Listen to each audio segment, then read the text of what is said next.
And welcome to the virtual Texas Motor Speedway for round two of the Ultimate Summer Showdown here on NASCAR Heat. I'm Hannah Newhouse, joined as always by my co-host here, Russell Cox, otherwise known as Rusty Walrus. And Rusty, we kicked the season off, the Ultimate Summer Showdown, just a few weeks ago at Darlington. Tonight, we're taking on Texas Motor Speedway, where everything is bigger and better. And I think we've got a great show slated tonight for these Xbox and PlayStation drivers. Yeah, you said that Darlington was a wild one. I think we're setting ourselves up for a fun one here tonight. The Cup Series heads to Texas this weekend with the All-Star race, and I think tonight is a little bit of an All-Star race in itself. We have a Season 1 champion returning with the Season 2 champion is in the race, and we also have some new names, faces, some rising stars that are looking to kind of put their name up there on the big stage. So I'm looking forward to see who's going to advance to the championship finale here today. And as always, we got 24 drivers from Xbox and PlayStation, 24 the fastest in the world, ready to compete here today, and I really think this is going to be a fun one at Texas.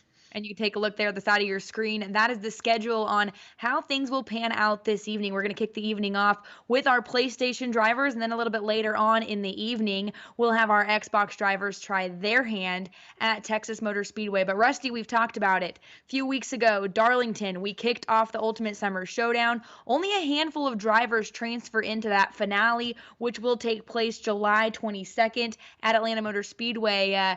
It was one driver who found his way into victory lane that we weren't super surprised with in the Xbox, but PlayStation, Josh Harbin collected that victory. Was awesome to see. But take a look here if you weren't able to join us a few weeks ago on what you missed from Darlington.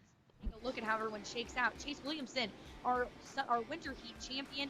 And the green flag is out. Green flag, green flag, green flag. And we're already 3 wide, heading off into turn 1 for the PlayStation race. What a pass from Maxwell Castro. Maxwell Castro wasting no time to try and get up there and contend. Already got one spinning on the bottom, down across the apron. And we're getting word from race control. Apparently, Joey Stone said his pedals broke. He absolutely nailed it. And that battle for 4, 5, and 6, that's going to be one. Oh, whoa! Exit in turn 2. Green flag back in the air, 39 to go. We've cycled through once again. New leader, though, Josh Harbin again, one of the veterans here on the NASCAR Heat platform. And then we've got Castro, who's one of our Pro League drivers as well. Yeah, Mike Frost sent it down to the 3 and 4. That's what you got to do if you're trying to race forward. That's racing. Maybe got a little bit of...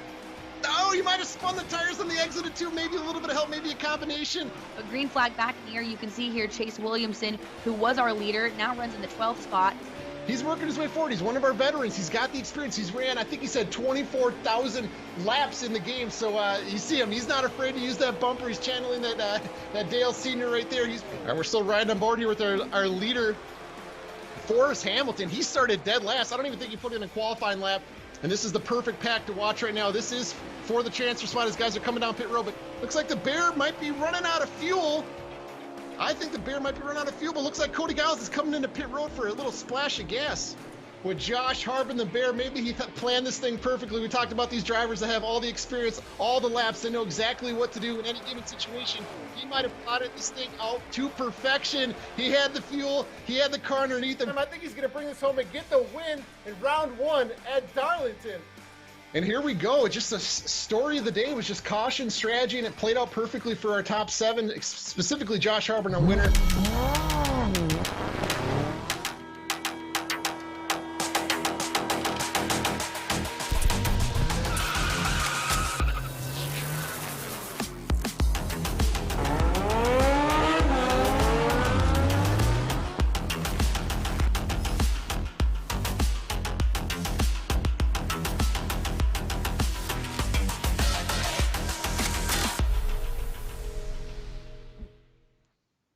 Always great to have BenQ and Mobius as one of our partners here on the Ultimate Summer Showdown. Take a look here, though. Those are our PlayStation drivers getting ready to go. Josh Harbin collected that win. Got a little wave there from one of our drivers, a couple of them.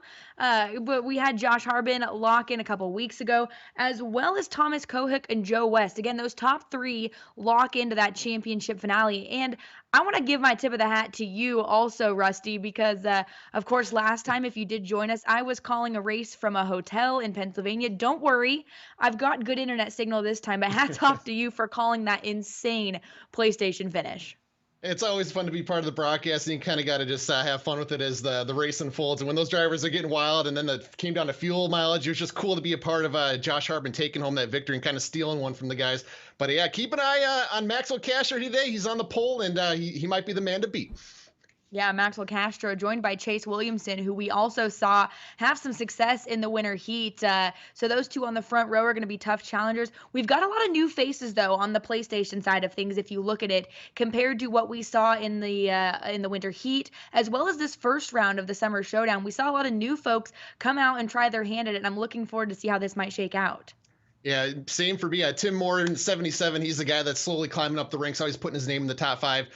Thomas Kohik, that guy, he advanced into the championship finale on the PlayStation side a couple weeks ago. Keep an eye on him tonight. He might get put that car in victory lane, but this should be a very competitive race between our veterans and rising stars.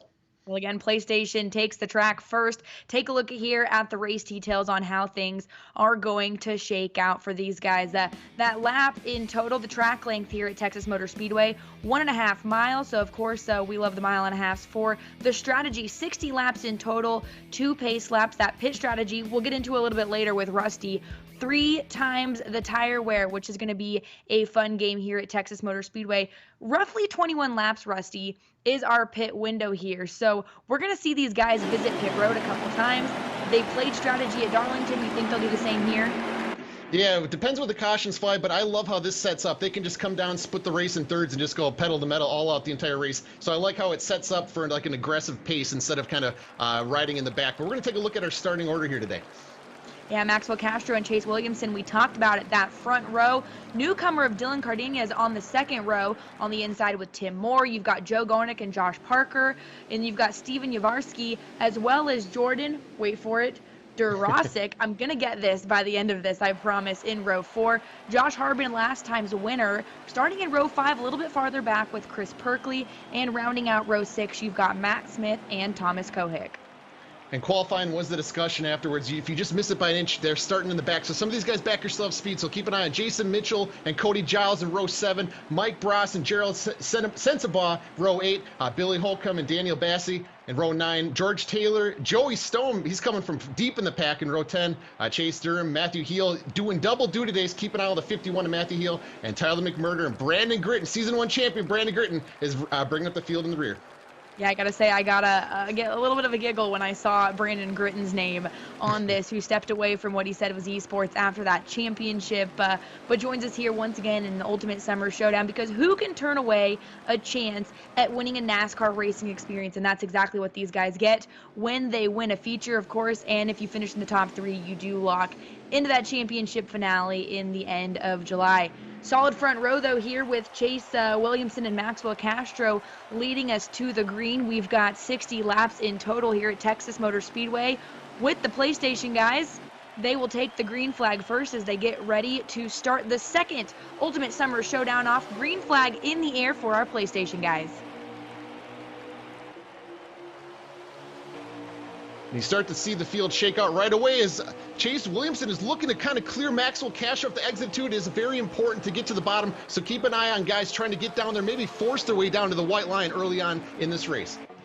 Yeah, so far everyone holding side by side pretty evenly at the front row. Usually we see everyone get down as quickly as possible. Cardenas, though, kind of hung out to dry on that high line at the moment as he quickly slips back to 3rd, 4th.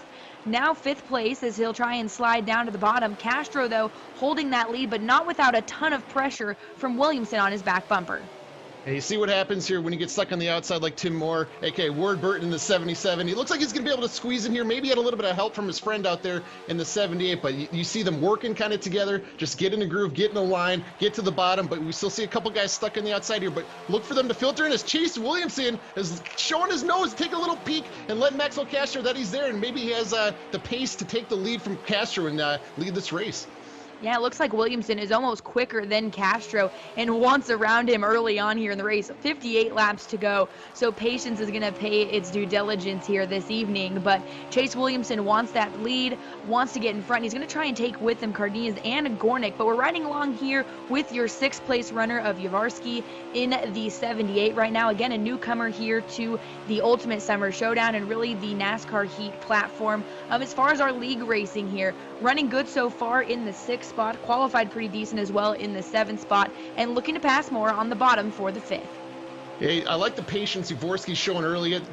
Usually that takes a couple races to get kind of that comfort and experience underneath your belt to kind of take it easy. But you see what happens if you leg off just a little bit. A veteran like Josh Parker is ready to pounce and pull pass right underneath you there. So I just think that's a little bit of maybe inexperience, because you saw he had the speed to keep up with Moore, but he when he kind of got off the gas or to kind of get that gap back, Parker was there to pound. So keep an eye on that to play out throughout the race. But as you see, he's right back on Josh Parker right on the bottom. I think he's going to be able to clear him here off the exit of turn 2. That is fantastic racing at That's textbook racing to get the momentum built back up and get underneath him. And you see Parker, he's hung out to dry. When a lap ago, he was moving to the front. So it just shows you how things can change quickly here at Texas.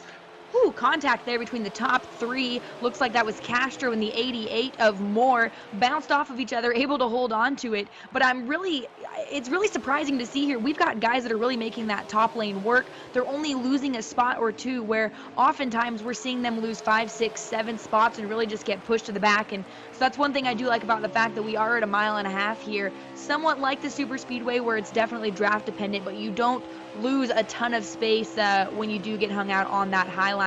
Riding now with your second place driver at the moment, Dylan Cardenas, again newcomer as well, trying to chase down Williamson, who's shown speed consistently every time he gets here and races with us on NASCAR Heat. Yeah, Chase Williamson is one of those up-and-coming young guns. He's probably one of the youngest out here competing here today, and he's always putting his car up front. And this guy will be one of those names you keep an eye on for a Pro League Season 3. He's got to be one of the hottest prospects out there. But you see Cardenas, another new name out there. This guy said he's got the car for the long run, so maybe he's pacing himself right here. But look for Cardenas to take the lead from Chase Williamson. But you talked about passing on the outside here. I think that's possible because the bottom line gets stacked up. When they get the draft working, you see a pass there on the inside there. When they get the draft working, they kind of get nose to tail like a train, and if you send it in there on the outside, you're able to carry your momentum, and you can kind of hope for a little hole to open up there. So I love seeing that the outside is working early on. I don't anticipate that to continue on after about 8 to 12 laps into the run when the tires start to wear off. But when you got the grip under your car start to come to you, oh, looks like the 12 car came back up in the track and body slam. So no yellow yet, but I'm enjoying the racing we're seeing early on. It's been clean and a lot of give and take out there. Yeah, big hit for Thomas Kohut, who quickly dropped in the standings there, made contact with another car. Looks like everyone was able to keep going, though, so glad to see that. But like you said, Rusty, interesting to see that top groove was working, because this is a very bottom-dependent racetrack. A lot of these guys not wanting to wear that equipment down. We will, of course, have pit stops and assume everyone will take 4 tires amongst that. So that's a little bit out of the question, the fact that they should be able to time their tire wear. But these top 5, top 6 guys are racing hard right now. Again, you've got Williamson, who pushed to the front. Castro, who led the way for a while, has only slipped back to the 4th spot, but ultimately is in contention. And it's good to see here with the PlayStation guys, because after Darlington a few weeks ago, there was a little bit of chaos that we left at Darlington coming into the All-Star race. Or I'm sorry, coming into Texas tonight. I will say I am very glad that we are running 60 laps and not the All-Star format, because I don't have a calculator nor the understanding of the All-Star format to be able to commentate that tonight. Yeah, no inverts, no gimmicks here today, just straight up racing.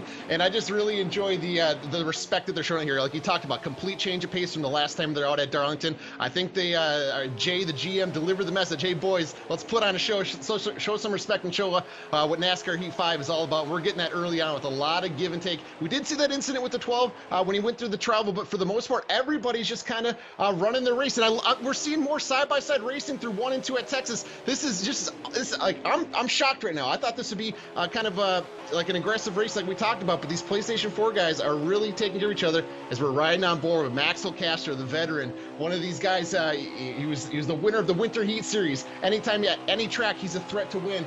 He used to be a little bit of a road course specialist, but he's raised his game up to be probably one of the best overall drivers at every single racetrack. And I got to give a shout out to Maxwell Castro for his the video to promote his race tonight as he was starting on the pole. But we have a yellow on the racetrack, Hannah. Yeah, that we do. And you mentioned Castro. It was cool to see him. He made his way out to Sonoma this past weekend to be able to hang out with everyone at the racetrack and met a couple fellow esports drivers, he said. So cool to see everyone be able to come together on that. We're going to try and figure out what the cause of this yellow is with 48 laps to go here at Texas. And you mentioned Jay, of course, who is our, basically he's our officiant. He wrangles everyone in and makes sure everything goes good. Got to give a shout out to him too, because he was at Darlington a couple weeks ago, got himself a little bit of TV time with his epic throwback outfit that he had going on there. I got to say, he pulled that one off well, Rusty. Yeah, it was a good luck. The cutoff sleeves, cheered for, I believe, Hemrick taking the lead. We love seeing that from JRGM. But we're going back green flag racing here. But Chase Williamson is leading them with 45 to go. And we are back to green here at Texas Motor Speedway. The cause of that caution, we were just informed, was the number 41 of Jordan Durasek that was the cause of the caution, spun out. So we did throw the caution for that, but we're back under green. Williamson, Moore, Castro right now, once again leading the headway. Harbin up there as well with Yavarsky, Cadenas, and Bross up in the top 7. Another good run here for Harbin at the moment, Rusty, because he qualified a little bit farther back than I think we expected him to. The 9th spot after coming up for a win, but currently running in the top 3.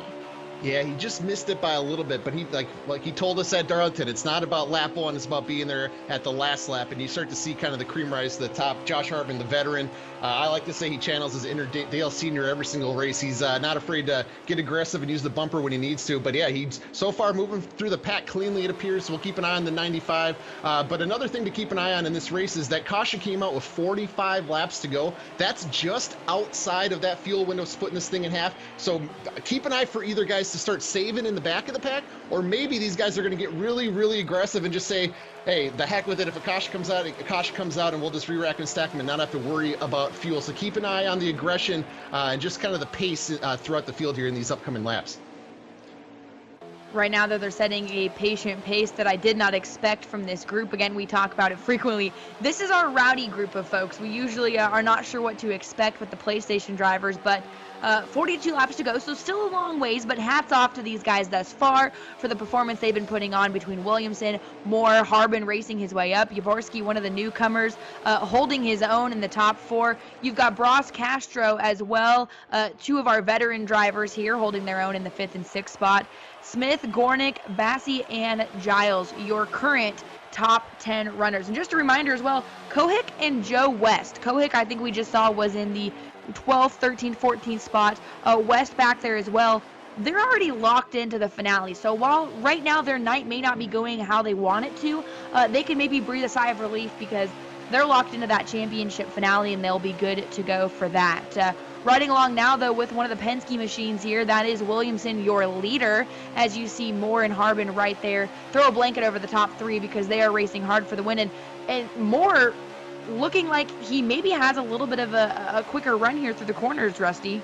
Yeah, when you get a really good run down through 3 and 4 where you're basically full throttle, you can use that draft to your advantage and kind of maybe tease the leader into maybe making a move outside of what he planned to do. As you see Tim Moore getting a run here on the inside, sends it down on Chase Williamson into turn 3 to take the lead, but Chase is hanging strong there. But we talked about they're full throttle right through here. Let's see if Chase pulls down the line here and see if he gets a little bit of a draft on the 77. But maybe Tim Moore caught him by surprise at this point in the race. Yeah, Williamson looked to do a little bit of a crossover there, but again, if you can hold to that bottom is the preferred line, and that's where we've seen all of the passes for the lead thus far. So Moore now goes into protect mode with Williamson hot on his heels, as well as Harbin, Bross, Castro. They're all right there. One small slip up on that bottom groove, you're going to start to see people's patience run out. They've been good so far, Rusty. Williamson looks to the outside to try and carry some momentum, but he's really going to have to try and pull a crossover here if he wants to get that lead for Moore. Harbin, though, for the challenge for second to the inside of Williamson. Yeah, what a veteran move by Josh Harbin. He was waiting for Chase to kind of expose himself with his impatience there on the outside. But look what happens when Chase was looking to take that lead back from Moore. The field gets underneath him, and they're starting to freight train Chase Williamson, who was one of the favorites in the race. Led a lot of laps early, but these veterans are starting to, it looks like he gets the pull back in line here. But that was a veteran move from Josh Harbin to say, hey, do your thing. I'm gonna pass you without you even paying attention to me. So good battle up front. Like, I'm still impressed by Tim Moore early on in that 77. Really really, really strong car. So he's got the early run speed. Let's see if he can continue the speed in his car to kind of get through the middle part of the run where your car really kind of comes in, and see if he's got that long run speed where your tires are gone and your car is sideways. But look at Josh Harbin. He might actually have the car to beat as he's pulling underneath Tim Moore for the lead. And Mike Bross there in the third spot as well, qualified in the 15th position, already up now to the second spot following Harbin. He looks like he has that thing hooked up as well. As they've sent Moore onto the outside, he'll continue to slip back. Castro will follow them through to be your top 3 runners at the moment. Harbin right now, Rusty, I feel like is on a redemption tour. Had a little bit of a rough patch there in the NASCAR Heat Pro League season. Did okay in the Winter Heat Series, had some good runs, but it always seemed like something would catch him, some form of bad luck. Goes out, wins the first race here in the Ultimate Summer Showdown, and that confidence right now in that driver you can see is at an all-time high. Yeah, I love seeing this out of Josh. He has had some bad luck happen, but when these races are so competitive, you kind of got to be on your A game at all times. And sometimes things happen out of your control, but Josh, he's just got that veteran experience. He has the ability to win at pretty much every single racetrack. And the guy on his back bumper kind of beating it up a little bit, Mike Bross, they're a little bit of unofficial teammates. They're buddies off the racetrack, so they kind of maybe work together, kind of help each other out to get through the field from the back of the pack towards the lead. But you see Mike Bross, I would love to know what's going through his mind right now. He's probably telling the bear, hey, I got this hot rod, I'm ready to go, I want to lead laps out here. But they should keep it clean out front, keep it on Castro to kind of ride behind those guys as well. But I'm impressed right now from Mike Bross. He said bringing it from the back all the way to the front, and you see he already took the lead, and that's a guy looking to pick up a win in the NASCAR Heat Series. Wow, and Williamson hooked his front bumper to the back of Mike Bross and said, take me with you, bringing with him Smith as well. That is Matt Smith, started 11th, now up to the third spot. We got some going through the dirt, doing some lawn maintenance here for us at Texas Motor Speedway. Still staying green at the moment, though. Harbin, though, looking like he may have problems. Quickly slips back to the 5th spot. Will try and tuck back into line and recharge the head towards the front. But your top 3 of Bross, Williamson, and Smith starting to break away. Yeah, I think the story of the race so far is the lead is not safe. The draft, even though it's set to low, is playing a huge factor and kind of equalizing the field. Like every lap, we're getting another pass for the lead here. Look at Chase Williamson tucking his nose on the inside. Let's see if Mike can keep it off him here and get a run down the backstretch. But I'm just impressed by how competitive this race is up front. They're swapping lead back and forth. Guys go from the lead to about 8th to 10th, drive all the way back up. So impressive drive from Chase Williamson to kind of keep his foot in it and stay aggressive to kind of control this race. As you see Mike Bross, he's going to want to get down to the bottom. We talked about the white line, but maybe he can pull in front of the 77 here. But yeah, really, really competitive race here at Texas Motor Speedway. And this is really a matter of having someone that wants to work with you on that bottom group, because you're seeing here just like that, Williamson and Smith hooked up their bumpers, went ahead and got the push, got the momentum to get around Bross. That moved him back to the 4th spot. Now I'm going to see here, we're going to watch Castro and Smith try and work together to get that momentum run on Williamson and push Smith to the lead. So it's all a matter of getting someone linked up with you and getting that big enough push to really get you along the bottom side here and get that extra run on the leader. So riding along here now with Smith in the 2nd spot, looks like he's got a good run going, but Williamson pulls a little bit going into the entry of the corner, which is not what Smith and Castro want to see here as we ride along with Matt Smith. 30 laps to go, though. We've now reached the pit window, so we should see these guys come down pit road soon, right, Rusty?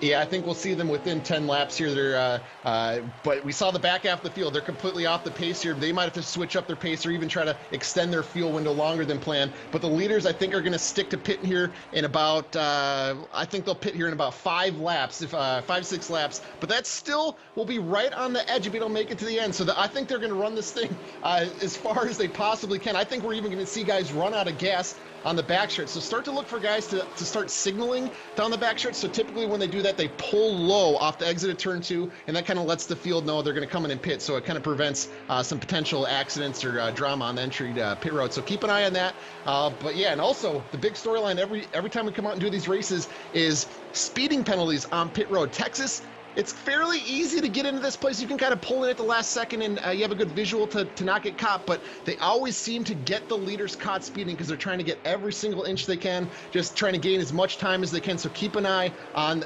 penalties to play a factor in today's race. Yeah, that can definitely ruin someone's race real quickly. We're riding along, though, with Cody Giles, who's running about mid-pack at the moment, usually someone who's one of our front runners, having a night maybe that he didn't want thus far, running in the 17th spot.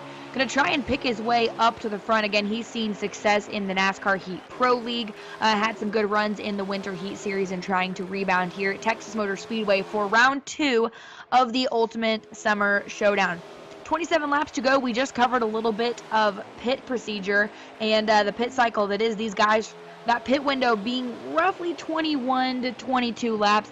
They're going to try and cut it as close as possible to make this one stop for the rest of the race. And like Rusty said, could we see a couple folks run out of gas? Williamson right now, though, hard on the charge of your lead.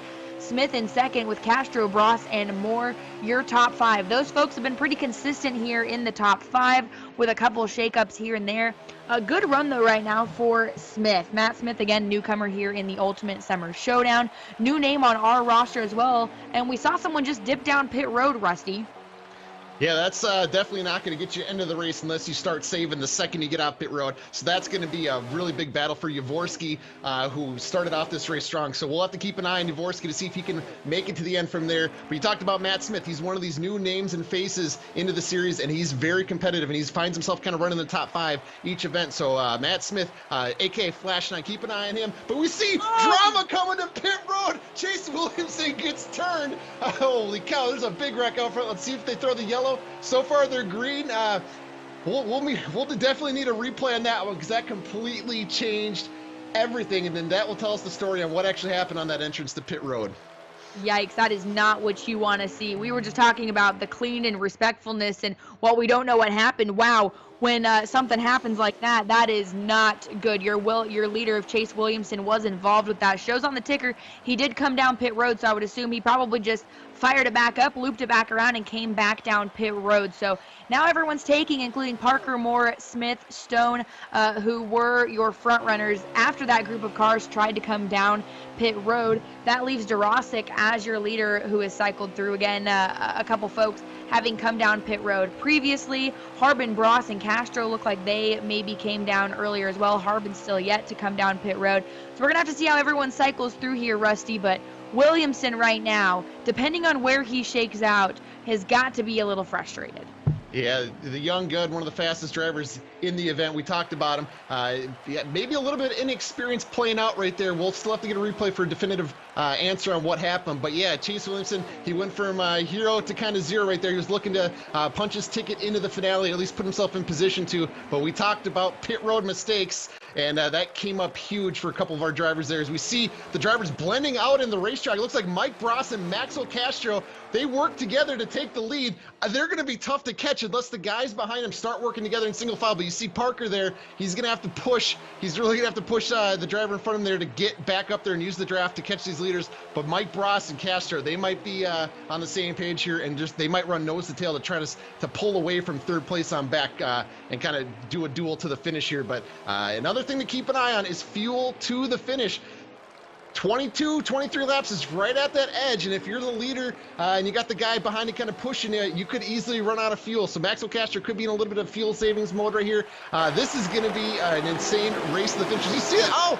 If I were to guess, it could have been a combination of getting on the apron there of turn 4. It's always treacherous. The exit of turn 4 is infamous for being treacherous. You get kind of get really loose. Like the weight of the car just kind of comes up. You don't like, it doesn't feel like you're in the racetrack. So if you get down on the apron, it's easy to kind of loop it around. And I don't know if you had a little bit of help there, but things can happen off turn 4 at Texas very, very quickly. And you can see lost all that track position. And I'm trying to wait for his name on the leaderboard here, but he went from first down to 17th. Unbelievable change of events there for Chase Williamson. Yeah, that's a tough break, and like you said, hard to recover from with only 20 laps. And Rusty, you touched on it. Bross and Castro right on the edge of what's going to be our fuel window. So while they've got a pretty decent lead, a little over 2 seconds to third place of Parker, they've got to be having some communication here of let's back it down just ever so slightly to go into somewhat of a fuel conservation mode, because it's going to be close. You've got Parker in the third spot. Yavarsky, we talked about him too. He came down in that early pit strategy as well, short pitting slightly to try and be part of this fuel saving strategy, and we weren't even sure if he was going to be inside that fuel window, and it looks like Bross and Castro were on that. But Parker, good run for him this evening, was up front earlier on, contending for those top 5 spots. Now finds himself in the 3rd spot, bringing with him Perky and Yavorski Cardenas. McMurder also there in the 7th again, part of this weird shakeup of events with Williamson and them going on. So nice to see a little bit of a shakeup, but also you've got Bross and Castro, which are to no one's surprise, up at the front as well.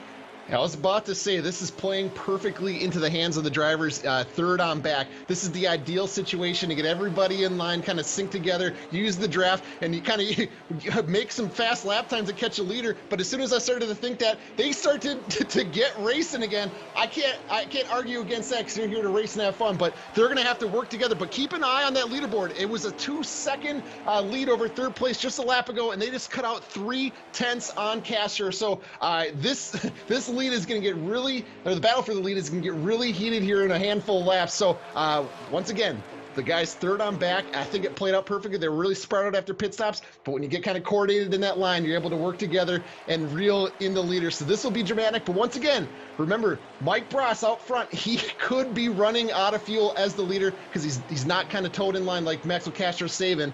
So this could be this could get really tense for the driver of the 44.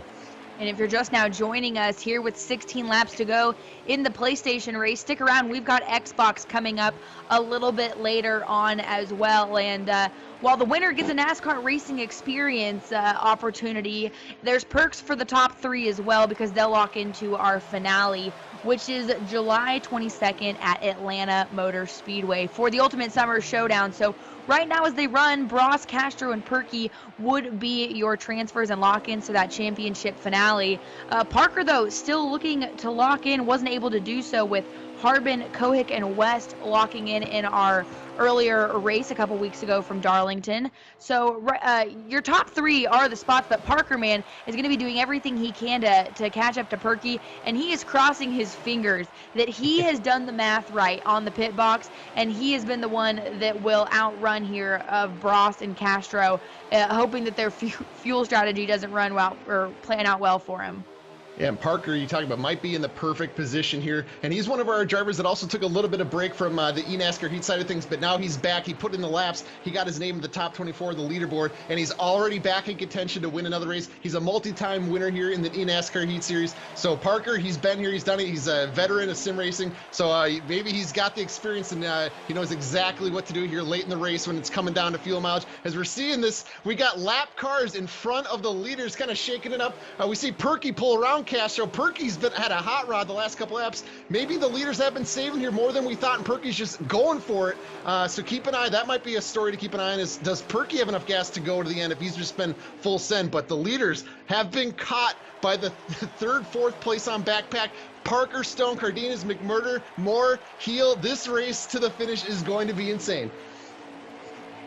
That it is for sure. 13 laps to go, and your leaders now battling in that traffic has allowed a couple drivers to catch up to them. That's exactly what Josh Parker wants to see. He wants to have the opportunity to catch up and battle for one of these transfer spots. Looking at Williamson, who again was involved in that, has picked off a couple extra positions, but not enough to really be there at the end to contend with only 12 laps to go. Perky, though, now to the lead. Bross over Castro and Parker riding along with your leader of Perky. This could be a cool victory here for one of our newcomers.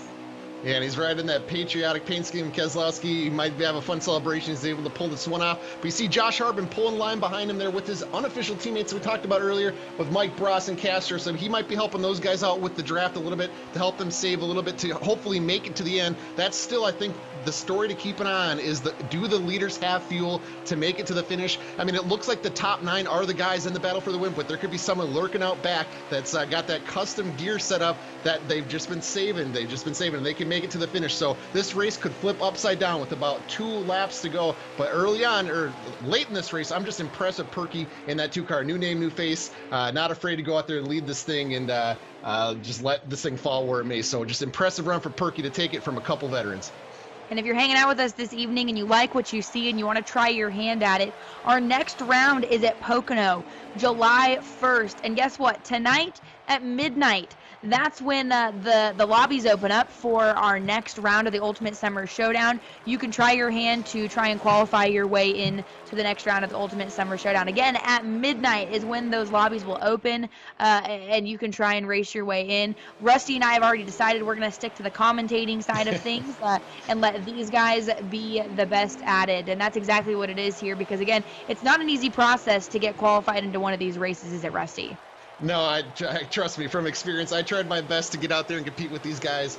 Try to get into season 2. I was up doing laps, I felt like 24/7, asking everybody for setup tips and help. And I will say that if you're lacking speed, these drivers will help you with some setup tips, and some of these drivers might even give you their setup that they're going to use. Everybody drives a little bit differently out here on the racetrack, so what works for one guy might not work for you, but you can pick up little tips and tricks from these Pro League drivers and these Summer Showdown drivers just on how to find more speed on the racetrack. And we're heading to Pocono, and you might need a group of 5 or more guys to help out there on the racetrack to get you to find some extra speed there with just to be able to get into the top 24, because it's always really competitive and comes down to tenths of a second to get into these races. So yeah, anybody that has Xbox and PlayStation can register at I believe it's Heat or Summer Showdown. I've screwed up the name. If George is listening, I'm sorry, George, but you guys can register tonight.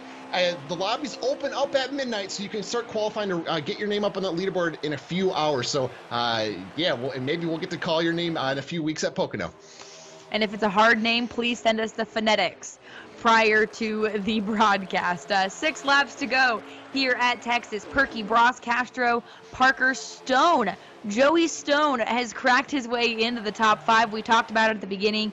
He's someone who usually runs relatively high in the charts, didn't have a great qualifying run, qualified in the 20th spot, and has been able to slowly pick his way back up to the front, whether that's through attrition and aggression and also a little bit of pit strategy on his side. Now up to the 4th spot, needs to set his sights on Castro to see if he can lock in to that 3rd spot. That 3rd spot is what he needs to lock himself into the finale.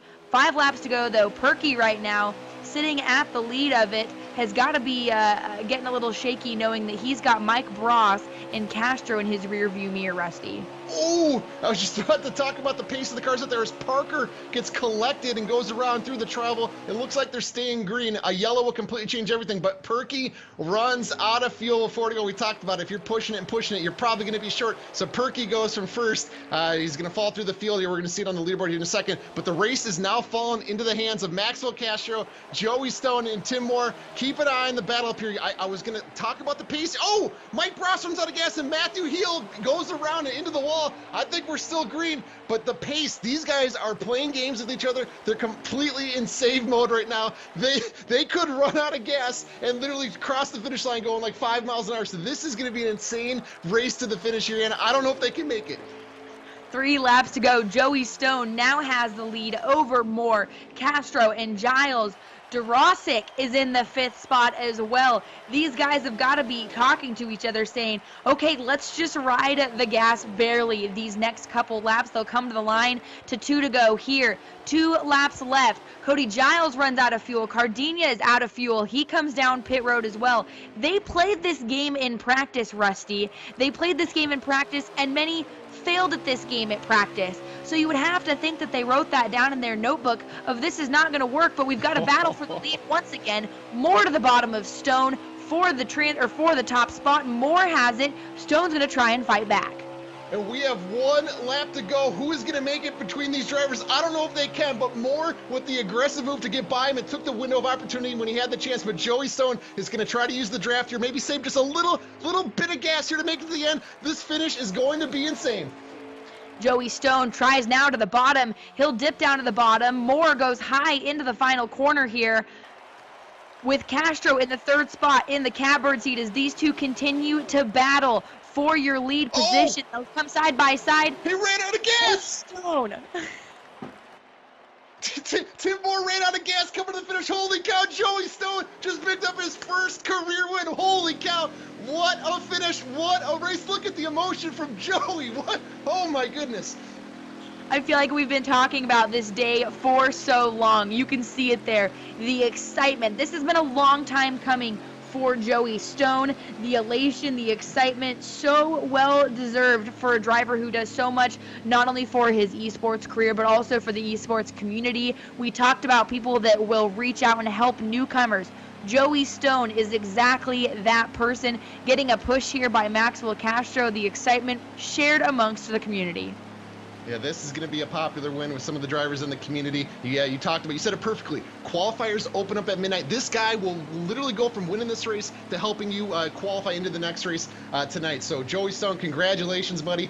I know it's a big time deal. I think we'll get to interview him here in a second, but that honestly might have been one of the best races we've ever had, or that I've been a part of. It had everything. It had the racing, and it came down to fuel mileage. Coming out of the last corner, I don't even know what to say. That was a special race. That it was, and often again, we play roulette with our PlayStation drivers. There's usually a lot of aggression, a lot of angst in trying to get that first win, and Joey able to do so in a race that was so exciting with fuel strategy, with respectful racing. Didn't have a great qualifying run, but was able to play that strategy, play the experience that he has to his hand, and get this victory. It was exciting to see. I almost wanted to back out and let you call the finish because I knew that you would be just as excited for Joey. Well, I got to say, Tim Moore, he pushed the gas coming with 1 to go, and I'm wondering if that was the decision or the move that had him run out of fuel. He was right there at the finish line, so that's huge heartbreak for Tim Moore. I'll have to see the finishing order to see if he was able to advance to the championship finale. But Tim Moore, impressive run all day today. But yeah, we talked about fuel saving those last 23, 24 laps. Joey, Maxwell Castro, they did it perfect. Maxwell Castro was following Mike Bross for about 15, 20 laps there to save to get to the very end. That just shows you how important it is every single corner, every single lap. But then Joey, man, he finally put a full race together, and he was there, and he closed the deal, and it was just right there at the finish line. So unbelievable race. Yeah, I'm excited to talk to him a little bit later. We're going to have highlights if you weren't able to watch us, the whole race with us here in just a little moment, as well as the full race rundown. But let's take a look here on those highlights if you joined us late on the race and what you missed.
And you saw how close that finish was that eventually led Joey Stone to the victory. You saw there more running out of fuel, heartbreak for him, and all of the work that he puts in here. His rig actually put together with PVC pipe. That's pretty neat. You know the commitment runs strong when you're building something to race here on the Ultimate Summer Showdown with PVC pipe.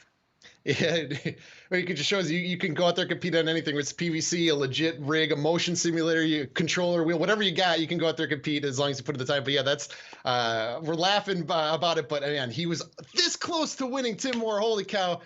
So I'm interested to see the finishing order here once again. But what a race, what a performance from all of our drivers on the PlayStation side today. And let's take a look at those results and how everyone else did shake out. Again, your victor, Joey Stone, getting his first career win over Maxwell Castro, Tim Moore. Those three locked into the championship finale. Stone with the NASCAR racing experience win. Castro and Moore will go along with him to that championship finale. Jordan Durasic, though, in the fourth over Matt Smith, Josh Parker, Steven Yavarski, Thomas Kohook, Daniel Bassi, Tyler McMurder, Chris Perkey, also running out of fuel after leading those remaining laps, comes home in 11th. Along with him, Mike Bross. I think everybody on this page is going to be wondering what if, specifically Chase Williamson led a lot of laps and had an incident coming to pit road, finishes P13, so he's going to have to come back at Pocono to try it again into the finale. But Dylan Cardenas right behind him also had a strong run. Billy Holcomb, Chase Durham, Cody Giles in P17. That had some unfortunate luck. Josh Harbin, you saw him kind of helping out with gas towards the end. Matthew Heel with an incident late. Jason Mitchell, Joe Gornick, George Taylor, Gerald and Brandon Gritton. Brandon Gritton didn't even start. Where were you, Brandon? I wanted to see the season one championship champion out there, but maybe we'll get him in the upcoming weeks. And it is time now to talk to our winner from tonight's race. Joey Stone joins us now. Joey, first and foremost, congratulations. We saw the emotion of what happened there at the end of the race when you crossed the checkered flag. I'm pretty sure Rusty about fell out of his seat with how excited he was for you as well. But what were your emotions when you crossed the start-finish line, collecting your first career win?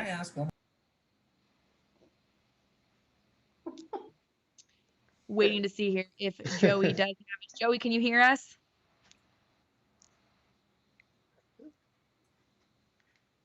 Joey! 1, 2. He's got a great camera angle here, which we appreciate. It looked like he could hear us the whole time, so we might have to check back on that and see if he can hear us. But Rusty, right now, we've got something cool going on. NASCAR Heat 5 Ultimate Edition is available on Xbox. Yeah, today, NASCAR Heat 5 Ultimate Edition was finally released on Xbox, so it's now available. You can go to buy.nascarheat.com, pick it up. It's every piece of NASCAR Heat 5 complete in one package, and it's at a discounted price. So it's got the paint schemes, it's got the challenges, it's got everything in there. So if you're looking to get into the game, there's no better time on the Xbox side than NASCAR Heat 5 Ultimate Edition. And we're going to try and get back here with Joey Stone, our winner. Joey, we're going to try this again. First off, can you hear us? You know what? I can say it loud and proudly. Yes, I can hear you guys. Awesome. We love to hear it. Well, I'm going to get back to this here on when I was calling the finish of the race. I'm pretty sure Rusty fell out of his seat, as did you when you crossed the finish line. We saw the excitement. We saw the emotion from our camera, but I'm sure being there was a whole different thing. What were the emotions getting your first NASCAR Heat victory? Well, Hannah, the emotions were high, and I always get joked around all the time about my emotion, during this thing, but it's been a really long time, and to come home second so many times through season 1 and season 2 and Winter Heat Championship, it's just been crazy. And it all goes back to a few months ago, everything changed in my whole NASCAR career, kind of very unexpectedly, and there was a lot of questions in the air, and I just kind of told myself from right there, just keep pushing forward and keep getting faster. And one day it's all going to come together. And it did today. And I'm just so thankful. And that's why for everyone out there, you just don't give up. Just keep pushing through, and everything's going to happen. And Joey, we got to follow that up by saying you found a way to lose these races in just about every single way possible. Speeding on pit road, your pedals disconnected, just about everything. What was going through your mind with about 25 to go when it was coming down to fuel mileage? And I know you want to push it, but you do have experience in fuel mileage races. And tell me about the thought process late in that race. Yeah. Well, I'll tell you what, I was starting to sweat there, buddy, with about 15 to go, because I was watching the fuel gauge, and every lap or so I was saving maybe a quarter a lap. And I was like 3 laps short of fuel. So I had to save about 3 laps of fuel there while everyone else was saving about 4 or 5. So I knew right there I was in the best spot to just transfer to the finale, but let alone maybe win the race. And I knew Josh Parker, he was the guy that pitted in front of us, and he came out first. So I knew I had to get past him at some point. And I made the pass there with about maybe 7 or 8 laps to go in the race, because I knew it was go time. And from there on out, I just trusted the game. I trusted myself, and I said, it's go time. Put that thing into racing gear. Let's go. And chase down the leaders. They pitted, and from there on, it was just an incredible battle with Ward Burton, which I got to shout out to him. He raced me very clean there. And after the race, I made sure I did not touch him out of 4, and he said no, because I never wanted to win my first one aggressively or put someone on the wall. So it was crazy. It was absolutely crazy. Well, that trust in everything not only landed you a transfer spot, but the victory, the NASCAR racing experience. Again, Joey, congratulations. It's been a long time coming. It's been fun to see, and we're looking forward to watching that championship finale. Thank you guys so much, and this is only the beginning. A lot more to come. Again, guys, Joey Stone, your winner in the PlayStation event tonight from Texas Motor Speedway. Going to take a quick break and hear more about our partners of Traxion and BenQ.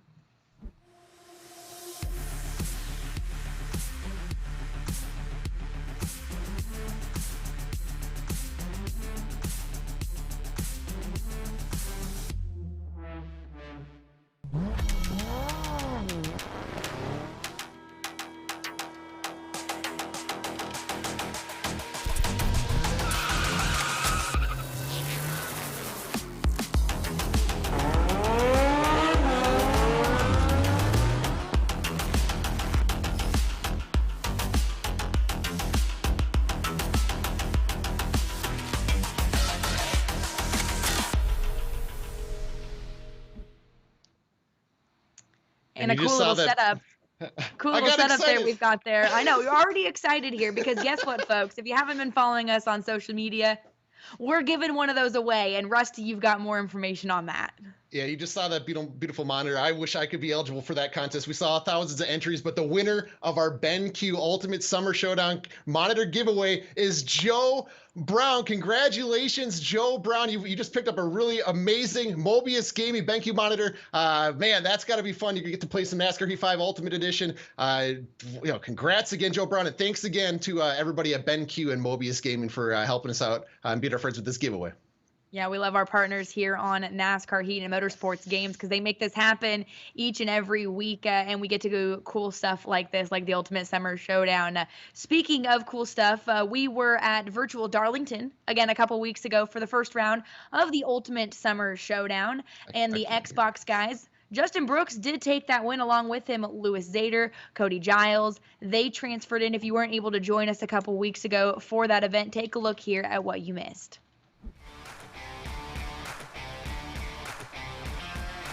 Here they go. Green flag, green flag, green flag. And you see them right away getting into single file. They don't want to be racing side by side. To Cody Giles that we were just talking about, running both of these races, running in that 5th spot. Cody, obviously one of our veterans here on the NASCAR Heat platform. Yeah, you talked about it. It's really tough to pass. Oh, as you see Justin Brooks get by Danny Botafuca right now. But Lewis Zader, I got to give him credit. You see him kind of, he actually let Justin Brooks go right there in the backstretch. And now we've got a battle for the 2nd spot between Botafuca and Zader. Yeah, you're going side by side at Darlington to 3 and 4. I can't believe they kept it clean here. It looks like everybody's going to follow Brooks into pit road right here right now. So hopefully the race kind of stays green and we don't have any issues into pit road. So they're going to come back here to take the green flag here at Darlington. 19 laps to go in the Xbox Series in the first race of the Ultimate Summer Showdown. Wow, quick to the bottom there. Zader on the bottom of Giles trying to keep him pinned to the outside. He'll do so and clear him for the 2nd spot. Yeah, exit of turn 2 at Darlington is one of the most chaotic corners in racing as we see some contact through 3 and 4. When you get on that apron, you're getting turned around. Perfect execution for Lewis Zader to get up through the gears and pull behind Brooks. We always see the leader getting the ball off it too. As you take a look at the back of the pack, these guys are just kind of having fun, beating it big. This is what I love about Darlington, when you kind of when you just want to just get to racing, you just see them making the exit of turn 2 work. Yeah, Tim Moore already in the battle here, pushing Botafuca. Elijah White now trying to make a bottom move on Cody Giles. Side by side, those two. Justin Brooks, though, no sweat out front currently. And congratulations to Justin Brooks. He's going to win race 1 at Darlington. And there it is. Awesome win for Brooks over Zader. Giles, of course, Elijah White trying to get to that 3rd spot. But Botafuca still was able to rally back to that 6th spot. And there's our Xbox drivers slated for tonight's event at the virtual Texas Motor Speedway. If you're just now joining us, you missed a great race in the PlayStation platform where it was Joey Stone collecting his first career win. But tonight it's going to be tough. We've got a lot of guys that are racing in tonight's Xbox race that have raced with us, Rusty, for quite some time that will be tough to beat. And there's a lot of newcomers also that are frothing at the bit for that first victory as well. The returning name that everybody mentions is Daniel Buttafuoco, but the new names, we're looking at Tom Flitcroft, Elijah White, Josh Taylor. Those are guys that can really come out and put on a show here today. But everyone in this race has potential to win this one. We saw how the draft plays a big factor early on, so look for some competitive racing, maybe some side-by-side action like we saw in the PlayStation race here on the Xbox side. And we'll have to see how much that really plays into effect if these guys on the Xbox platform did as much number crunching, did as much strategy and what they did in practice, because the PlayStation guys, while they did do a lot of number crunching, for a lot of them, that number crunching didn't really pan out as I think that they expected. So we'll have to see here how that all works out. We're going to take a look here at the race graphics, though, in just a moment on how this race will shake out for our Xbox drivers.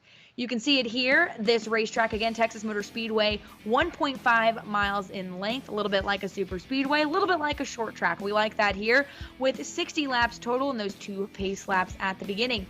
3 times total in the tire wear. And Rusty, the point of the evening, we've talked about it, that pit window, 21 to 22 laps. It just came into a huge factor with 23 to 24 to go on the PlayStation side, but 3 times tire wear, that's a big deal. But you saw the fuel play into a factor in the previous race, and it's probably going to happen again here on the Xbox side. So we'll have to keep an eye on that lap counter on the leaderboard, and maybe our calculators will start smoking again in race 2 tonight.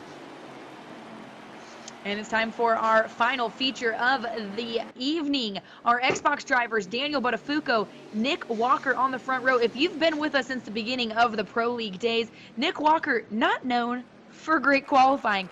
Did that, though, here for the second round of the Ultimate Summer Showdown on the front row with Tom Flitcroft, Cody Giles in second, Elijah White, and Josh Taylor, row 3. Tim Moore, Jeff No, row 4. You've got Tyler Dohar and newcomer of Shep Fountain. I like that name. That is a cool name. In row 5, Justin Anasogok and Jordan Bain in row 6. In row 7, we have Matthew Heel running double duty. Let's see if he can improve on his race 1 performance. Outside is Drew Joie, Casey Master in the 6th car, Dakota Long on the outside. In row 9, we have Perrin Huggins, Ryan Therian. And row 10, we have Sean Anderson, Connor Cortez, Tyler Glass, Sam Morrison, row 11. And in the rear, Jose Ruiz and Luis Zader is out. He's a late scratch in today's race. So Luis Zader already advanced to the championship finale. He's going to be competitive when we head to Atlanta. But yeah, hope you get better, pal. And about time to go green for 60 laps here at Texas Motor Speedway for our Xbox drivers. Again, we've got a veteran front row of Daniel Buttafuoco and Nick Walker, a veteran row with Tom Flitcroft and Cody Giles in the second row. And it will be 60 laps slated. Will we play a fuel mileage game? Will we play an aggression game? How will things shake out, and what 3 drivers will lock their way in to the championship finale of the Ultimate Summer Showdown on July 22nd at Atlanta Motor Speedway? The final pace lap underway, a solid front row, and I would safe to say Daniel Buttafuoco looking for some form of what we can say redemption after just losing out on that second race, or the opener race at Darlington a few weeks ago. So there's your front row coming to the green flag in the air at Texas Motor Speedway. Daniel Buttafuoco with a huge jump, Rusty, early on. Yeah, look at that huge jump. He just totally played the perfect time, timed it perfectly right there in the restart zone. But you're going to see the field. They're going to reel him in once they get the draft working here. So we'll see how these guys work together. Oh, as we see Nick Walker in the 11 car, a veteran driver. That's a guy to keep an eye on today and see how aggressive he plans to be. As you see him already slide up the track to get into Tom Flitcroft on the outside. But they're going to have to work together to get in line here. But we saw in race 1, these guys are not afraid to race side by side and go too wide into turns 1, 2, and 3 and 4. So let's see if Tom Flitcroft can hold his own here, maybe get some momentum here and pull down on the backstretch. But Cody Giles closes the door off at turn 2. Yeah, Cody Giles quick to hold that bottom groove. Again, that bottom lane, really the preferred spot. We've seen people have to work together to get that momentum, to get the run, to make a pass, or to be a little aggressive, but we hope they wouldn't do that here early on with 59 laps to go, 1 in the books. Nick Walker being tracked down by White, Giles, and Moore as well in that. Buttafuoco, though, already almost a half-second lead on second place. We're only 2 laps in the book, and Buttafuoco said, "See you later. I want nothing to do with any sort of contention right now," and that's exactly what he's done. So that being said, we're riding along with your second place driver of Nick Walker, sporting the 11 Denny Hamlin FedEx Express paint colors, and right behind him is Elijah White. He has seen some success here in the NASCAR Heat platform as well. Yeah, Elijah White's one of those new names and faces that has shown he can go out there and compete with the veterans from Pro League Season 1 and 2. We saw it in the Winter Heat Series as we have a yellow, but Elijah White in the 12 will be a guy to keep an eye on through the Summer Showdown races and for the future. He's just unbelievable talent. But curious to see what the yellow was out there in the racetrack. Comes at a very curious time strategy-wise. We're only a couple laps in, but maybe this might shake up the field. Maybe some guys will come down and top off with fuel. We saw how important that was in race 1, but this might shake things up here, Hannah. Yeah, it looks like that caution was out for the 19 and the 5 of Sam Morris. So the 19 being Jordan Bain, and the 5 of Sam Morris was the cause of that caution. But fortunately here on NASCAR Heat, we just hit the recycle button here, and we're already lined back up. Green flag back in the air. 55 laps now to go here at Texas. Your front row once again, but Fuco with the lead. White on the outside, starting to already get shuffled back again. That's outside groove, not kind to our front row. Walker holds the heat in the 3rd spot over Cody Giles as they make their way through the turn. Buttafuoco, though, holding tight to that bottom groove, not wanting any sort of a slip-up between him and the white line, allowing White to contend for that 2nd spot, or the lead. Yeah, I got to point this out. When we come to the green flag here in these races, the leader can control it. It's a manual start to the race, so there is opportunity from the leaders and the guys in the back to kind of show some aggressiveness on the start. As we see Nick Walker pull underneath Elijah White, picking up P2. But when we came after that yellow flag there, the drivers and the leaders cannot control the restart. They're kind of at the will of the game. So once they throw the green flag, everybody's getting on the gas together. So we see how that impacts the restarts, and everybody able to pull down kind of towards that white lane, coordinate it, do a little bit of give and take. We see some beating and banging in the back and pack. I like to see that, but I don't like to see their days ruined this early. Let's see if we can keep it green. But we got 2x2 back there in towards the second half of the field there. We're looking at these drivers right now, Hannah. Let's get maybe an update on what happened there. Yeah, a couple of these drivers really trying to push their way to the front, and we saw a little bit of aggression play its dividends for Joey Stone in the PlayStation race.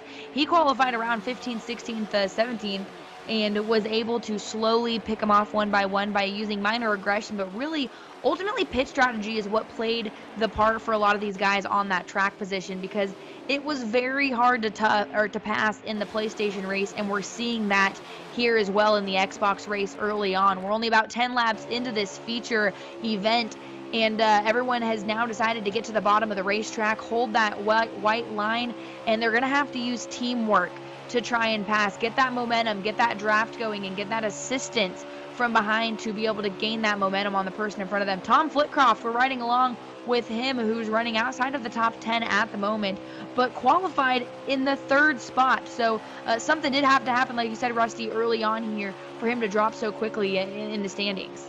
Yeah, Tom Flitcroft is one of the drivers I had circled to be competitive and maybe win this race. There's still a long ways to go, as we saw earlier tonight, so anything can happen at any corner. As we're starting to see the battle for the lead really pick up. These guys are starting to get a little aggressive and use the draft to kind of show their nose, peek underneath. And we'll look at right there in about P4, P5, Tim Moore. You want to talk about redemption, the guy that just ran out of fuel, coming to the line. He gets a second shot at winning a race here, and he's been perfect position in P4 once again. So keep an eye on that redemption story from the 77 to Tim Moore. And this is not easy to do, Rusty, is it? As far as everyone running in line without running each other over, keeping everything nice and clean. You're someone that's turned a lot more laps on this than I have. It's not an easy task, especially for those that are maybe on a controller versus a wheel, in staying nose to tail like this on a 1.5 miles. Super Speedway is one thing, but 1.5 miles, I feel like, add that a little bit of extra intricacy. Yeah, thank you for bringing that up. It just shows you that the talent of these drivers, when you're nose to tail that close at 1.5 miles, you got to have a lot of ability, a lot of laps, a lot of experience, but to be able to keep it right there and not cause an incident, not get some damage on your nose, because there is damage in this race. We have damage settings on, so you can tear up your race car if you're not paying any attention. But these guys, they want to put their car kind of nose to tail and just follow the guy in front of you, kind of for that perfect draft run. And when you're out there on a steering wheel, you can use that little bit of finesse from the steering wheel to kind of put it exactly where you want to be. Some guys can do it with with the controller. There's a lot of guys that are fast with the controller, but I feel like at 1.5 miles, you're going to want that steering wheel to really be precise and really put your car where you want to be when you're in that draft. So yeah, thanks again for bringing that, because it's very tough to do nose to tail. Any guy out there, when the draft setting is set to high, you can kind of put it on the guy in front of you, but be able to kind of manage the throttle, manage the draft, and keep that gap. That takes a lot of skill and experience. So a lot of credit to these guys for being able to do it lap by lap. Yeah, the handful of laps that I've ran on a controller, I was great and fine when I was by myself. But the moment you put me around another race car on the track, that was game over for both me and the other driver. So to be able to do this, like you said, nose to tail for laps on end is another level of talent. And these guys have put in the work. They put in the work each and every night to be able to qualify for things like the Ultimate Summer Showdown and the NASCAR Winter Heat Series, as well as the Pro League even. So this isn't necessarily a just jump in and run well thing. These guys have put in the time, in the effort, and it shows in events like this where Nick Walker, now your current leader over Cody Giles, but a Fuco in the 3rd spot, Taylor 4th, Elijah White in the 5th spot. You've got Moore, who's now in the 6th spot as well. So Walker, you can see him there, your new leader over Cody Giles, who's hot on his trails, but a Fuco slipped back to the 3rd spot. 44 laps to go here at Texas. Nick Walker, Rusty, is someone that we've talked about since the beginning of the NASCAR Heat Pro League when he came around in the inaugural season, ran the 2nd season as well, has participated in just about everything that we put up.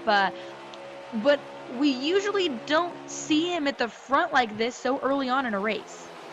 Yeah, Nick Walker has shown the ability to come from dead last in any race and drive his way to the front. And for him to kind of come out and qualify very well outside of the front row in P2, that just puts him in perfect position. And to add to that, he's one of the best drivers on 1.5 mile tracks in NASCAR Heat 5. So Nick Walker, he's finally putting together a really full race here from qualifying, practice, and then showing up on race day, leading this race. So Nick Walker's impressive early on. Let's see if we can kind of minimize some mistakes that might happen later on the entry to pit road, maybe speeding. So he is leading right now. And also I got to bring up, while you are leading, you're burning more fuel. I don't think fuel is currently going to be an issue or part of the strategy at this point in the race. We've got about 13 laps, so the drivers can go, if they want to, they can stretch it about 10 more, but I think they're going to cut it even less than that, and you might see them pulling down pit road in about 5-6 laps.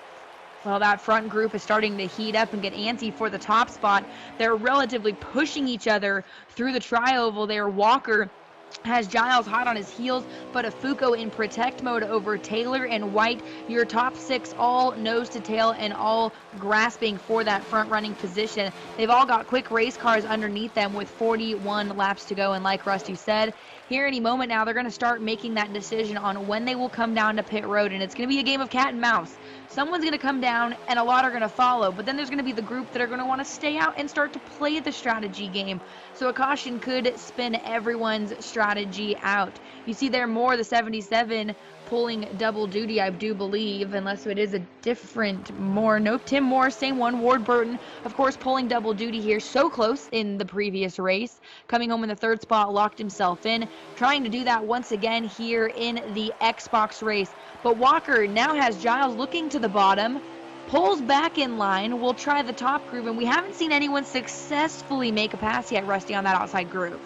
Yeah, Cody Giles, I believe, is just using his experience, using his patience to kind of ride in line in P2. He's a multi-time race winner in the NASCAR Heat series, so he has the ability to kind of go out there and do it at any racetrack. And I believe on the PlayStation side, and on the Xbox side, he's putting his name up there with a Brooks, Buttafuoco, and Maxwell Casher. I feel like he's kind of being quiet about how he does his business and how he races on the racetrack, and you see it shows with the patience they're kind of riding in P2. But he's right where he needs to be. But he's got to keep an eye out here coming to pit road. We saw the leader, Chase Williamson, in the PlayStation race spin in front of the field. So Giles is going to kind of have to be on his toes here coming up. They might be coming down in the next lap or two here. But yes, early on, I'm impressed by our veteran drivers up front. Yeah, indeed. And of course, Taylor in the 4th spot, showing he belongs here. But really, our top 8 drivers, all drivers that we've seen consistently here in the NASCAR Heat platform 38 laps to go. We had an exciting PlayStation race if you joined us earlier on with Joey Stone collecting his first career win and looking for a couple drivers to get some new career wins here or maybe some repeat career wins by some of our veterans. But if you like esports as well as ultimate racing games, of course, we have the place for you to check it all out, keep up to date on everything, and that is Traxion.gg, one of our media partners here on NASCAR Heat. They've got all of the up-to-date news, all of the cool things going on throughout the Summer Showdown. They've got all in-depth coverage of the events to their global fan base, so much more.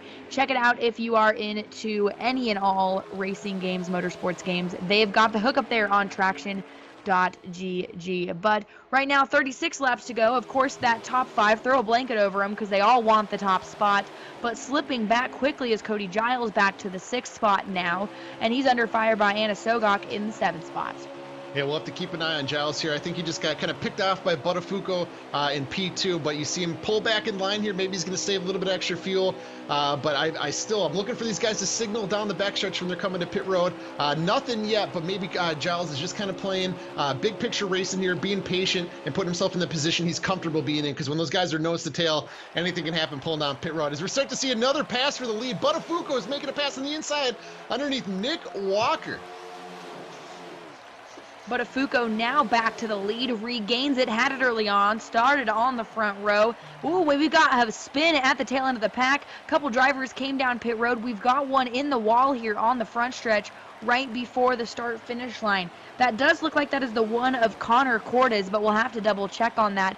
So we've got takers down pit road. We stay green, though, as Cordes was able to keep things going. So Buttafuoco still your leader. Taylor Moore White is now your front runners. Whoa, and a little bit of mayhem coming down pit road. The 18 goes around, takes with him a couple other drivers.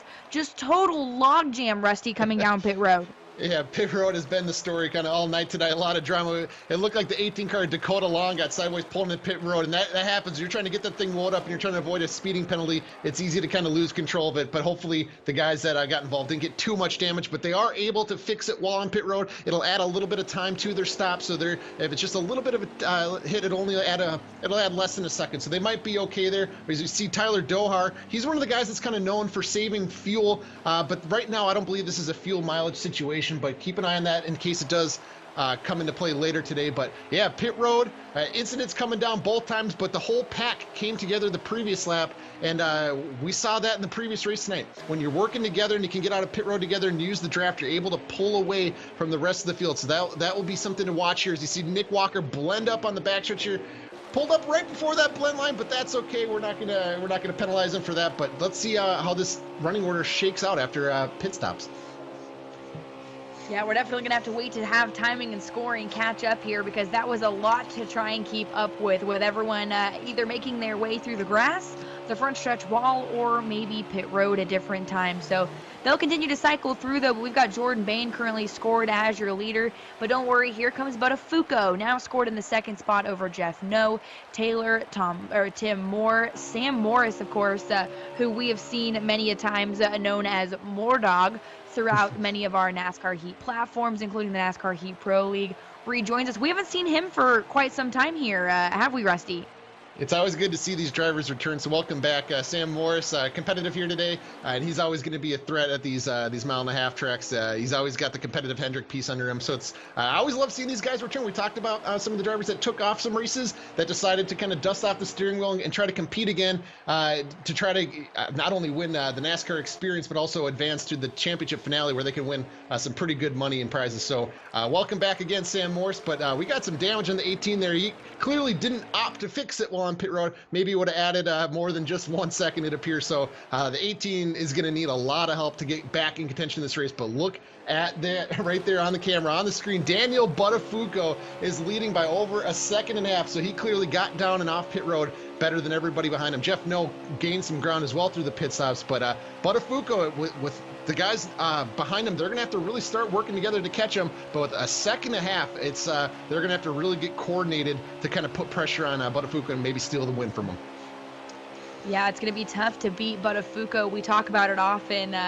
A lot of drivers that we see consistently at the front. One of those, of course, being Daniel Buttafuoco. But one of those drivers that I believe we're missing here from the field tonight is Justin Brooks, Rusty. And he, of course, won the Xbox feature starting off at Darlington, so he's already locked his way into the championship finale. But usually we always joke that those two have a magnet. They find each other on the racetrack, but when that other magnet's not out there, that's allowed just Buttafuoco to see you later. Yeah, it is interesting that Brooks decided to take off this race because he's the most competitive driver in the series, or one of them, and he's the winningest driver in the NASCAR Heat Series. Anytime he gets on the track, he can win. So I wonder what's going through his mind right now to see his buddy Buttafuoco out there front leading. If you think back to the Pro League Season 2 championship finale, it came down to one of the last corners with some contact. They've also had some incidents here in the Winter Heat Series and the Ultimate Summer Showdown. So those guys, they'll meet again. But Buttafuoco, he's got to still get a good finish here and advance into the finale to meet Justin Brooks. But this with Brooks out of this race, it gives a good opportunity for a driver like Jeff Noe, Josh Taylor, Tim Moore to kind of rise up and make their names known, to go out there and show that they can compete with a guy like Buttafuoco and for wins, because if you can do that, you definitely belong out here on the big stage. So just impressive run so far right now with Jeff Noe and Josh Taylor. Yeah, absolutely. Those two would be great to watch. But right now, under fire is Jeff Noe, I believe, with Josh Taylor right behind him, giving him the little bumper. You can see that dot in front of them. That's Buttafuoco, who now has almost a little over 1.5 second lead on your second and third place. Everyone's starting to slowly spread out. We've got a couple battles going on throughout the track, including the 4 and the 30 bar of Theron and Huggins for your 7th and 8th spot, riding along here with Theron in the number 4 Kevin Harvick mobile. And right behind him, of course, is Huggins. Little bobble, though, as they get ready to go through the corner. He's trying hard to make that top groove work, get that momentum to come down the corner, through the center of the corner and carry it off to make that pass. But he's been pretty good at holding the bottom groove, and we talk about it time and time again, Rusty. If you can hold that white line, it's all about protecting the bottom groove. Yeah, and that's the fastest way around. And if you get really down there on 3 and 4, you can really kind of wrap around there, get a good run on the exit. But you see these guys, they're a little bit on their own in a tandem on an island. They're going to need more than these two cars to kind of build some momentum to try to catch the guys in front of them. So maybe the pack behind them going to have to get coordinated to catch them. Because right now, that's not going to be good enough to catch Daniel Buttafuoco out front. But you start to see Jeff Noe, Josh Taylor, Tim Moore. They really need to start to get coordinated. You're looking at the leaderboard. Every other lap, it feels like they gain a 10th, lose a 10th, and they just gained a 10th again. But Buttafuoco, he's out there by himself, not making any mistakes, and that's super impressive to do, because you got to be perfect when the guys behind you are in the draft together. You see a little bit of almost some contact there, but we still have one more pit stop to go in today's race at least. So look for the guys to maybe pull down with less than 10 to go. Maybe some guys will do 15 to go, but keep an eye on Buttafuoco to stretch this thing out as far as he can and then come down at the very end. Yeah, we're definitely seeing this race play out a little bit different than our PlayStation race did, just with how the cautions fell. Of course, everyone pitted about this time in the PlayStation race and was hoping they would have the gas to make it. So looking like fuel strategy and mileage may not be the play for our Xbox race, but hey, that's okay. That allows everyone to put a little bit more on the line, not have to worry about fuel conservation, and everyone focus forward, and that's at least 1.5 seconds forward to our leader of Daniel Buttafuoco. Of course, Jeff Noe and Taylor running neck and tail right here with more on them as well. Throw a blanket over those three because they're all battling hard for your second, third, and fourth positions. Though Noe heavily in protect mode, trying to keep the rest of them behind there because he needs, like we said, Rusty, that lock-in position. And he's got some nose damage as well, which is not playing in his favor. Yeah, that'll tighten up the car and really slow you down. I mean, you spend all these hours and time just clicking off laps, getting the perfect setup underneath you, but a little bit of damage can really alter the driving feel of that race car, which is not what you want to see. And you see the guys on his back bumper still pushing him, still right there on him, kind of keeping him in line, because this is what they need to do. Even though he has damage, they got to stay in line and try to gain on Daniel Buttafuoco. But you see, get him a little bit high there. When your tires start to wear, that kind of happens, especially on the exit of turn 2 at Texas. You get a little bit tight there. It's a little bit deceptive when you feel like you want to get in the gas earlier than you need to. So it tends to happen there at the exit of 2, but they're still right there on the back bumper of Jeff Noe where they need to be to try to advance. So that would be that. And if it's going to come down to the top 3, Tim Moore is right there to pounce on Taylor and Jeff Noe with the damage car to get the job done.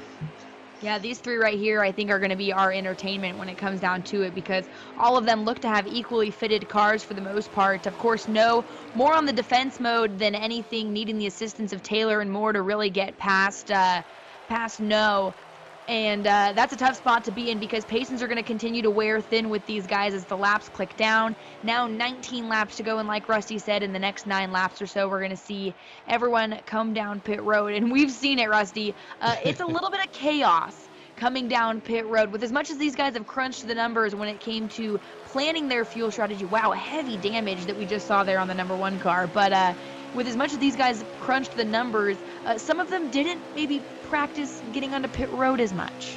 Yeah, it's happened every time they've come down to pit road today under green. There's been damage, but to these drivers' benefit on this final run here, they are a little bit spread out, a little bit stretched out. Daniel Bafuco is out by himself on an island, but these 3 drivers, they're going to have to coordinate their entry into pit road, because they're going to go from potentially P2, P3, P4 to like out of the top 5 and out of contention and out of an opportunity to advance. So keep an eye on these guys when they come down to pit road together. And I'm starting to think out loud, depending on how long they can stretch this, maybe they'll take less fuel, maybe they'll even put 2 tires on it as their only opportunity to try to get in front of Buttafuoco.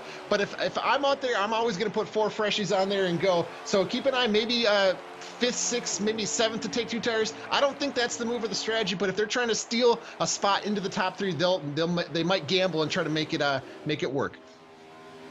And a gamble it could be as well. 16 laps to go at Texas for the Xbox drivers. Again, this is round 2 of the Ultimate Summer Showdown. And tonight, if you want to try your hand at this in just a short few weeks at Pocono, that being July 1st for the 3rd round, our trials for that open up tonight at midnight. So at midnight, you can jump on and try and qualify your way in to race with us here on the NASCAR Heat Ultimate Summer Showdown on July 1st from Pocono. So time to get in some laps, get a little bit of practice in, and try your hand on it. We're riding on, though, with one of the new drivers here that qualified his way in. That is Drew Jua. We're seeing him run a little bit inside the top 10 of 7th right now, trying to track down Shep Fountain. Again, what a cool name, a Shep Fountain. I feel like he should be a country singer. But here we are again. Oh, everyone hard on the brakes. Those two deciding to come down off pit road.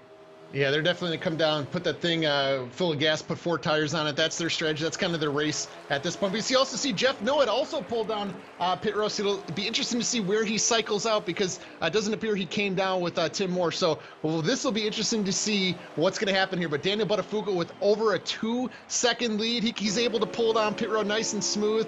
Hopefully avoid a penalty. I believe a couple weeks ago at Darlington, he got caught speeding while he was in race winning contention. So Buttafuoco had the opportunity to just be patient, bring it down there, and he's going to have the opportunity to still be leading and controlling this race. But I believe these guys are going to get 4 tires on this race car, and they're going to make a little bit of tweaks to make these things qualifying laps to the end of this race. But I talked about it before. Tyler Dohar, one of the guys that saves fuel. He's known for having the best ability to do so. Maybe keep an eye on him to be on a different strategy, but I still don't think that's going to be a top 5 or even a top 10 winning situation. Yeah, tough to say. Again, we saw someone else come down pit road. Jordan Bain has cycled back to the 9th position. Anderson, of course, has your lead. So everyone's still cycling through on what is our final pit stop, or we're thinking is our final pit stop for the evening, with 12 laps to go. Buttafuoco, who was your top runner here, has cycled his way through. You see him enter the track once again right now, so he'll cycle his way through, bringing with him of Taylor, No, Moore, and Theron in the top 4. Should be Huggins rounding out your top 5 or 6 as everyone continues to cycle through. Bain, though, yet to pit. Like you said, we'll have to see how that pans out for him, because fuel strategy didn't pan out for a couple people in our Xbox race. He may be playing that game, or just late to come down pit road, but going to be tough to beat Buttafuoco at the end of the day, Rusty. Yeah, when you're kind of running outside the top 10 and you're not in a position to advance to the championship finale, you got to literally try anything you can, maybe catch a lucky yellow. We have seen the drama on entering pit road that could bring out a yellow, but you just kind of take advantage of any opportunity that may arise. Like if you're not going to advance, might as well just literally try what you got left in you.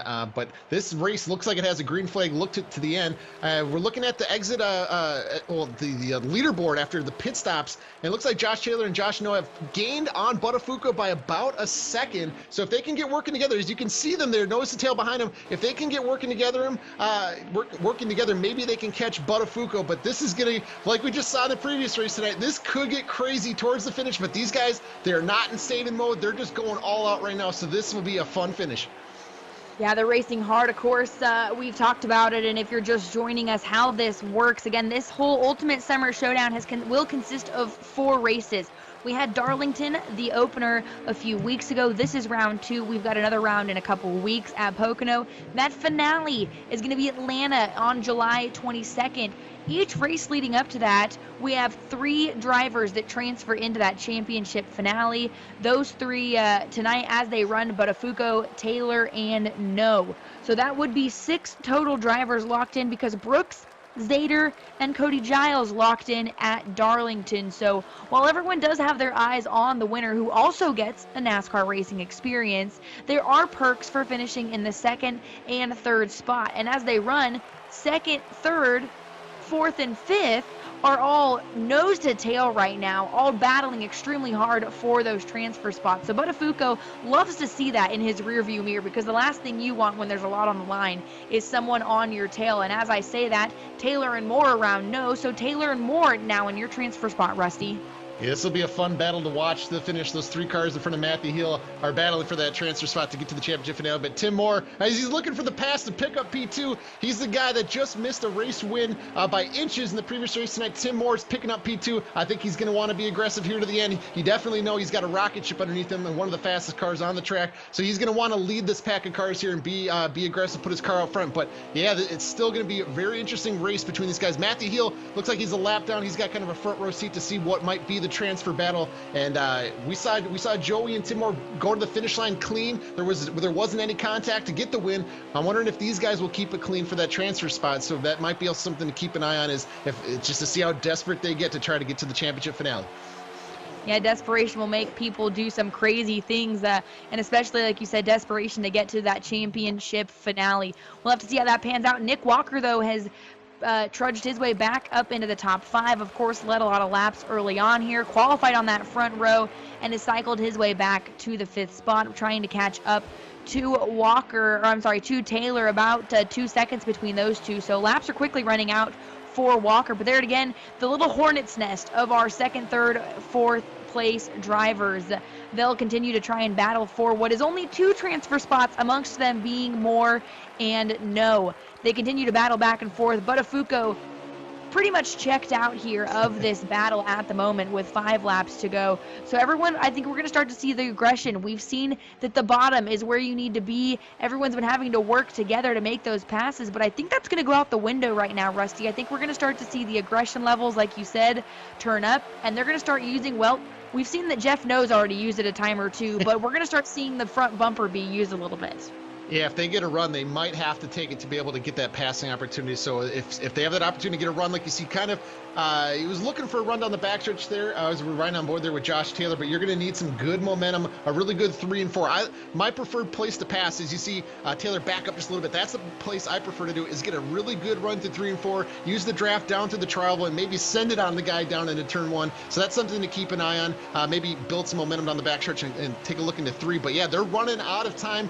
Josh Taylor, he's got to get past the 66 if he wants to advance. So this is about to heat up. But Daniel Buttafuoco, he's out there by himself without any help, and he's pulling away from these drivers in this position. So just very impressed by another dominant run by Daniel Buttafuoco. Yeah, absolutely dominant, and that's usually what happens when Buttafuoco joins the field. Again, same with Justin Brooks. Those two just absolute standouts in the Xbox platform here. And so something cool, though, too, as Tim Moore runs right now, of course, in the 2nd spot, he will have transferred in tonight in both platforms. So he'll be transferred in and locked into the championship finale in both Xbox and platform. That's a pretty cool bragging right. Of course, I don't want to speak too soon. We've got 2 laps to go. But Rusty, that's pretty neat. You may have just jinxed the driver of the 77 if he's listed in right now. He's probably like, hey, to stop. He's trying to get to the championship on the Xbox side. But yeah, heartbreak earlier tonight, but he's going to try to close the deal. Is around the 1 to go. But yeah, that would be an unbelievable feat to advance in the same race. So that speaks to the practice, the ability for Tim Moore in that race car, and it really helps him get that thing on the racetrack. Yeah, incredible to be able to run, of course, competitively in not one but two platforms. We're on the final lap, though, here at Texas Motor Speedway for the Xbox race, the Ultimate Summer Showdown, round 2 coming to an end as Daniel Buttafuoco has absolutely obliterated the competition, comes home with the victory. Tim Moore, it's final now. Don't worry, didn't jinx him. Comes home in the second spot over Jeff No. So great run by all of those, of course. Those three will lock their way into the championship finale on July 22nd at Atlanta Motor Speedway. Taylor, Walker, Theron, Huggins, Jua, Anderson, and Tohar, your top 10. And we'll get that final and full rundown a little bit later and talk to Buttafuoco. But Buttafuoco, excited to talk to him because he always shows the excitement and the thankfulness to be able to do this each and every time, Rusty. Yeah, he doesn't take winning for granted. We saw after season 1, he decided to go back, dedicate himself, just start grinding out laps. Entering season 2, all he said was he's only here to win, and kind of proved himself that he has the ability to get it done. And ever since then, ever since we've entered season 2 of the Pro League, he's been one of 2 guys to beat, and he's always up there leading laps every single race. But you talked about it. He's going to show the emotion of not like a first-time winner, but also somebody that appreciates the opportunity to be in the winner's circle. Yeah, absolutely. Again, those 3 locking in. So we've now got 6 drivers on each platform locked in, only 2 more races. Folks, again, you can start tonight at midnight. If I haven't said it enough, I want to make sure that you get your opportunity because I see it each and every week of people tweeting at us saying, how can I be involved in the Ultimate Summer Showdown? Well, we're telling you now, at midnight tonight, your opportunity opens up to race in the next round of the Ultimate Summer Showdown, and that is 2 weeks away, I believe, in July 1st. Pocono, you can start tonight at midnight. A lot of these guys will reach out to you and give you that help if you need some help as well. Don't worry, Rusty and I, we're going to stay commentating, so we're not going to be there to beat up on anyone. Not that we would be doing that anyways. But good to see Daniel Buttafuoco get another win. But I want to look here, 6th, 7th, and 8th, I believe it was. Theron, Huggins, and Jua, newcomers here in the top 10. Solid run for a lot of our newcomers tonight. Yeah, those are always my favorite storylines to watch, are the guys that get into the qualifier races, guys that are kind of new to this, to actually go out there and perform to the best of their abilities. Because we've seen a lot of guys that can't put together a full race. So people that are new to it and go out there and perform and kind of put their name up there with the Buttafuoco and Walker, and Cody Giles, that's a really cool deal. So congratulations to the guys in the top 10 today.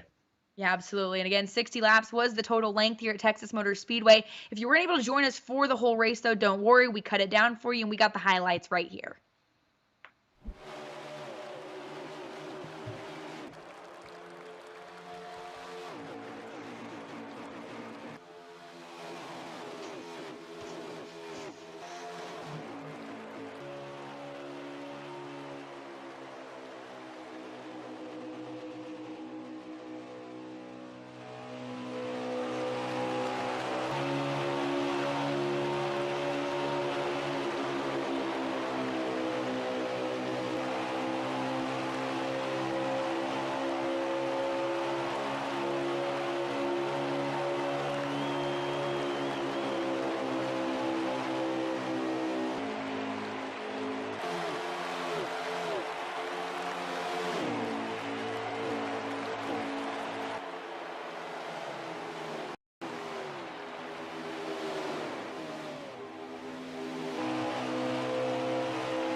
And you saw it there. Buttafuoco flies by the start-finish line, dominating the race, and then give it a little bit. But there comes the rest of the field because Buttafuoco absolutely whooped the field. But pretty cool here. We'll give you the rundown in just a short bit. But Moore able to lock himself in. And actually, rundown is ready. Let's take a look at how everyone did shake out. Buttafuoco, of course, your victor. Tim Moore, now locked in not only the Xbox platform, but the PlayStation, so he'll get to race the championship finale in both those. Jeff No, Josh Taylor, notably Nick Walker, who started on the pole, came home in the 5th spot. Ryan Theron, Huggins duo. We talked about them. Good runs for some of our newcomers, as well as Sean Anderson, Tyler Dohar, Casey Master, and Cody Giles, your top 12 finishers. As we look at 13th on back, I think a lot of these guys are going to wonder what if we didn't have a second caution come out for the final 55 lap stretch of the race. So Tyler Glass bringing home P13. Tom Flitcroft, that was the guy that started up front, faded to the end there. Jose Ruiz, Sam Morris, two pro league drivers out there. Dakota Long, Justin Anasagic, Elijah White. I think that's a disappointing P19. He has a lot of speed everywhere we go. And 20th, Shep Fountain, Matthew Heel in 21, Jordan Bain 22, Connor Cortez, and Luis Zeta bringing up the rear.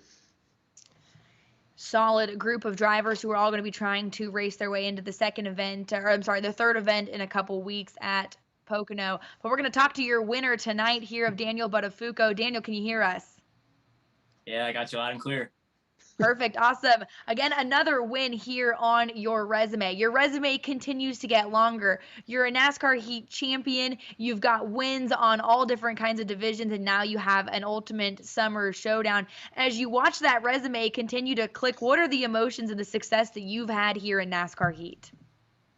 The emotions are very high. I obviously put a lot of passion and a lot of hard work into this because I love racing. I love NASCAR, and coming into this week, I was a little bummed out because Darlington, I felt we had a very fast car, and I sped on pit road, and then the fuel strategy didn't work. So that wasn't ideal. So I came into Texas with a lot of, determination to make sure that we can get the job done. And, I was a little worried because at first I was really not getting the hang of it. Texas is a very hard track. It was very slick. It's pretty loose. You have four-wheel slides. You can get tight. You can get very loose off the corner. So it was really all about making sure you had a good balance. And me and my friends worked really hard at it. And towards the end, we got it figured out, qualified on pole, and just stayed patient and got the win. It means a lot. And I got to say a big thank you to all my friends for the great support. I got to say Tim Moore, me and him worked together. All the guys over at ENEA. My friend Scout Bonk, he's been helping me out a lot. I got to say big thanks to Jay Pennell, or Pennell, sorry. If I pronounced your last name wrong, that's really embarrassing. Everybody over at Motorsport Traxion, you guys for the great commentary in the booth. My family for the great support. And I want to say a shout out to my friend Lewis. Hope he feels better. And just also Jermaine wearing the shirt. So for some added luck. And I'm just really happy. I really wanted to win this one, and we had such a good piece, and I really wanted to make the most of it, and we did it. That was not easy. I can go on. I can talk for however long I want, but I'm just going to stop there. Thank you guys so much. It really means a lot. Very, very happy. Again, it makes me always laugh when we talk to you. You've got the thanks as if you've done this a time or two. But Daniel, again, congratulations here on yet another win. You get the opportunity to race in that championship finale. So you can breathe a little bit of sigh of relief if we have another race. But again, congratulations to you. Thank you guys so much. Bring on Pocono. Again, that is Daniel Buttafuoco, your winner here. And Rusty, if I ever win an award or have to write a really long wedding speech, I think I'm going to call Daniel to make sure that I hit everyone that I need to thank because, he even thanked us for the mediocre job we do here in the group. Come on now. Yeah, Daniel's a pro on and off the racetrack, so a huge credit to him for coming prepared for the race and the post-race speech. He's definitely nailed it. But yeah, congratulations again, Daniel Buttafuoco. He finds himself in another finale. That's going to be cool. He gets to meet up his buddy Justin Brooks in there once again, so that's going to be something to look forward to in a couple weeks. And again, Justin, they all transferred themselves into that championship finale. So take a look here at those that have locked themselves into that finale. That is Daniel Buttafuoco, Tim Moore, and of course, Jeff No on our Xbox platform. Joey Stone collecting that first victory, and so sweet it was for him in the PlayStation over Maxwell Castro and Tim Moore. They're headed on to the finale, like they said, at Atlanta, July 22nd. But Rusty, we've got an event coming up in a couple weeks here, July 1st at Pocono. And after tonight's race, I have to say I'm looking forward to it. It's going to be a fun one at Pocono. Very underrated racetrack in the game, so they're going to put on a show. But I got to say, you can register right now at showdown.nascarheat.com to register to qualify for the upcoming race at Pocono. Qualifiers open at midnight, and some of these guys you saw in both races will be out there in the lobbies and on the racetrack. They're going to be hitting refresh to get out there, so you can go maybe pick up some tricks and tips from these guys, and feel free to reach out to them. So these guys will be willing to help you out, and Man, what a storyline in both races tonight. Tim Moore, Joyce Sun picking up the first win. Just very, very fun night here tonight on the Ultimate Summer Showdown. That absolutely was. Again, we want to send congratulations to our winners of Daniel Buttafuoco and Joey Stone. Thanks to everyone for tuning in with us tonight here for the second round of the Ultimate Summer Showdown. We'll be back in a couple weeks on July 1st at Pocono for round 3. I'm Hannah Newhouse for Rusty Wallace and all of the Motorsports Game NASCAR Heat platform. We'll see you guys in just a short few weeks. Have a good evening, everyone.